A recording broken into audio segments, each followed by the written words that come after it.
ಪ್ರಾರ್ಥನೆ ನಡೀಲಿಲ್ಲ. சர்ச்சு திறந்திருந்ததுனால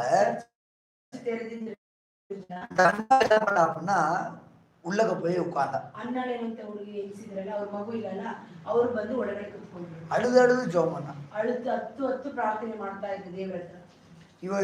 ஏன்னா அவ்வளவு துக்கம் இருக்குது. ಯಾಕಂದ್ರೆ ಒಳಗಡೆ ಅಷ್ಟು ದುಃಖ ವೇದನೆ ಇತ್ತು. நீங்க துக்கத்துல இருக்கிறீங்களா? ನೀವು ದುಃಖದಲ್ಲಿ ಇದ್ದೀರಾ?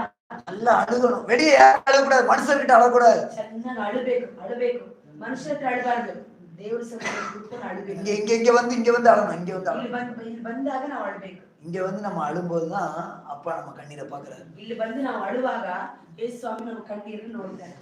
வீட்டுல உட்காந்து ஏசப்பா அப்படின்னு சொல்லி அழும்போது அப்பயும் ஏசப்பா நம்ம கண்ணீரை பாக்குறாரு. ಯಾರು ಇದ್ದಾಗ ನಾವು ಏಸಪ್ಪಾ ಅಂತ ನಾವು ಹತ್ರೆ ದೇವರು ನಮ್ಮ ಕಣ್ಣೀರನ್ನು ನೋಡ್ತಾರೆ. அண்ணாள் ரொம்ப துக்கம் தாங்க முடியாம அழுதா. ಅಣ್ಣಾಳ ವಹಿಸಿದ್ರಲ್ಲ, ಅವ್ರ ದುಃಖ ತಾಳಕ್ಕಾಗಿ ಅಲ್ಲಿ ಹತ್ತು ಪ್ರಾರ್ಥನೆ ಮಾಡಿ அவ துக்கத்தை சாமி சந்தோஷமா மாத்தினாரா? ಅವಳ ದುಃಖವನ್ನ ದೇವರು ಸಂತೋಷವಾಗಿ ಮಾರ್ಪಡಿಸಿದ್ರು. மாத்தினாரு பிரியமானவர்களே.